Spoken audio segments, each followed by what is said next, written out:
we saw demonstrations of his power. What are you talking about? Well, we saw him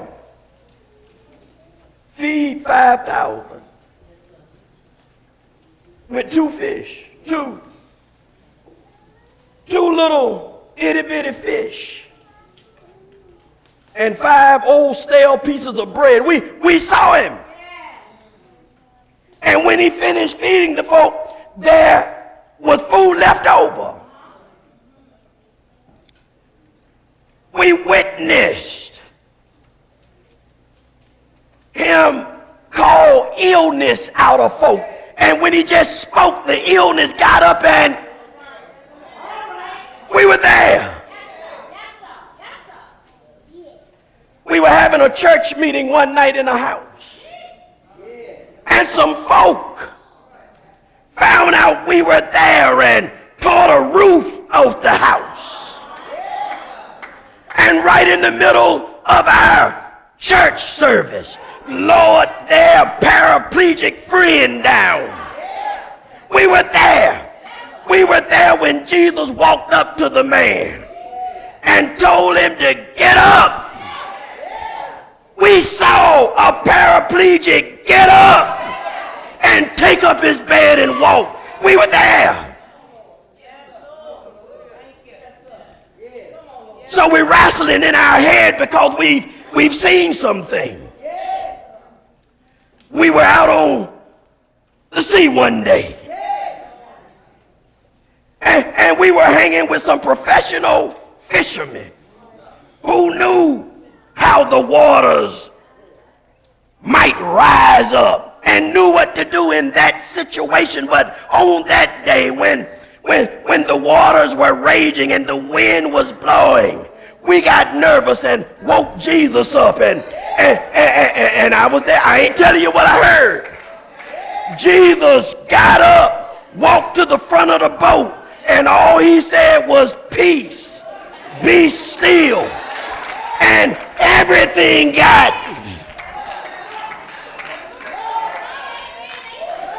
We saw it.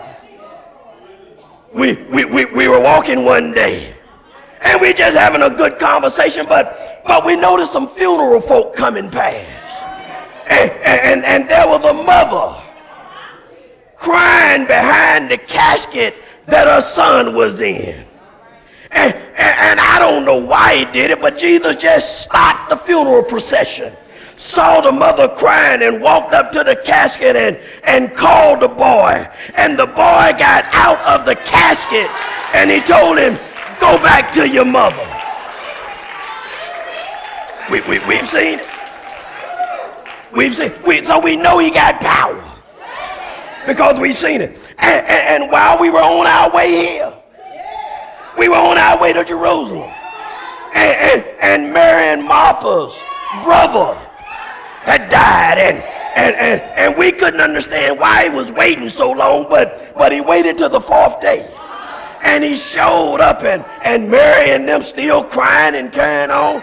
Do you know that Jesus walked up to the tomb where that brother had been buried and said, "Lazarus, come forth."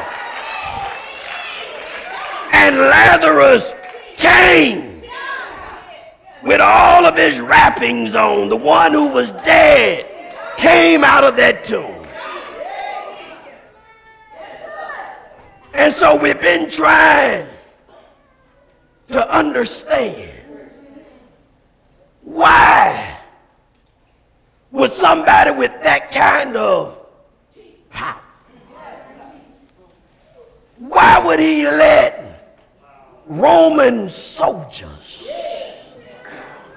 beat him to the point that we couldn't even recognize him as a human being? Why would he let Roman soldiers put nails in his hands and in his feet when all he had to do was speak, but he opened not his mouth? We couldn't understand why one with that kind of power would let mere men do what they did to him. They were sad. It must have been a deception. All these things we saw too much to make sense out of his dying as a martyr. Because that's what they understood. They thought he had died as a martyr. Huh? I mean, and that was the buzz throughout Jerusalem. We thought he was the one. He was the one we've been waiting for. But now he's dead, and some of those folk who were with us are so distraught. They went to the tomb and thought he was gone. Somebody stole his body in order to deceive us. Jesus is listening. And Cleopas there, one of the guys, answered and said, when Jesus asked him, how come you're so sad? Are you the only stranger in Jerusalem? And have you not known the things which happened there in these days? What are you talking about? What things?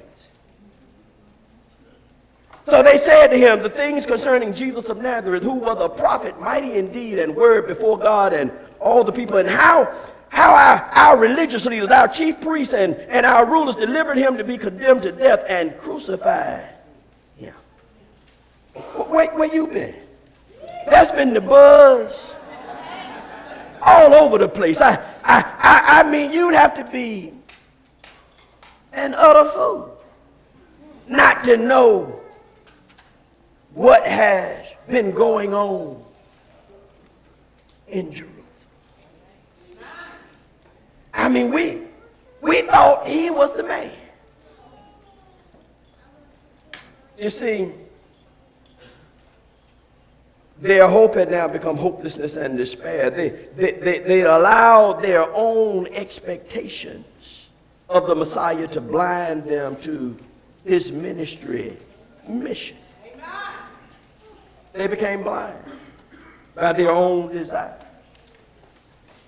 You know how sometimes you go through a rough time and you join church or you become a member of the church and you find out that church folk, you know what I'm saying? Because the enemy will plant church folk right around you. You searching, you hurting, you looking for some healing. And the enemy got a person sitting in church but who not a part of the church sitting right by you. So when you come hungry looking for something, the enemy start using his witness to deter you from listening to the truth concerning Jesus. And you take your eye off of Jesus and what Jesus is able to do because you're listening to the enemy's witness. And what you will do is you will get mad with the whole church and all the churches because of one or two folk who are used by the enemy to deter folk from getting to have an intimate personal relationship with the Lord Jesus Christ. I've come to tell you today, don't you take your eyes off of Jesus. Did you hear me? I ain't talking about the preacher, a deacon, or a trustee. Don't you take your eyes off of.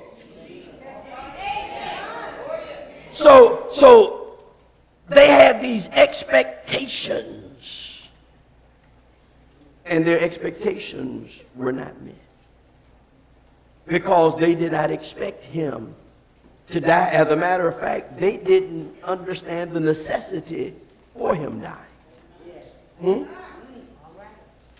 Look at the text. And so because of those expectations, they're now sad. And they express it. We were hoping that it was he who was going to redeem Israel. You see, they wanted to limit Jesus' ministry to Israel. We thought it was him. He was the one who would redeem Israel. Yeah, we were hoping that we were going to return to our temporal glory. Indeed, besides all this, today is the third day since these things happened. Yes, and certain women of our company who arrived at the tomb early astonished us. So they didn't have any expectation. So they were astonished to hear that Jesus wasn't there anymore. And when they did not find his body, they came saying that they had also seen a vision of angels who said he was alive, and we didn't believe that stuff. Certain of those who were with us went to the tomb and found it just as the women had said, but they didn't see him. Yeah, they didn't see him. Now, if he's alive and we were the ones following him, how come we don't know? You understand what I'm saying? Because some of us will look at truth right in the face and still doubt truth in order to hang on to what we want to believe. They had made up their minds that there is no way a dead man can get up. And so they decided it's over. This run is over. They were going home without hope. What would be sad today is for any person under the sound of my voice to go home with no hope. Because everybody in here knows. Everybody in here knows one thing. Knows one day you're going to die. Everybody in here believes in death. I've done enough funerals to know. I've seen some of y'all. I know you know that it doesn't matter how many miles you walk. I got up and walked this morning so I could be energized when I got here. Ate a good breakfast. But it doesn't matter. You can do all that stuff. You still gonna get up out of here. Our problem is we don't know what happens on the other side of that door. But you're leaving here. Jesus came to give you hope so that when you get on the other side, you will have a friend. You'll have somebody who will be able to vouch for you, so that the consequence of sin won't be able to keep you down. Look at this thing. And so Jesus is listening to them, and he hears the hopelessness and despair. And look at verse 25.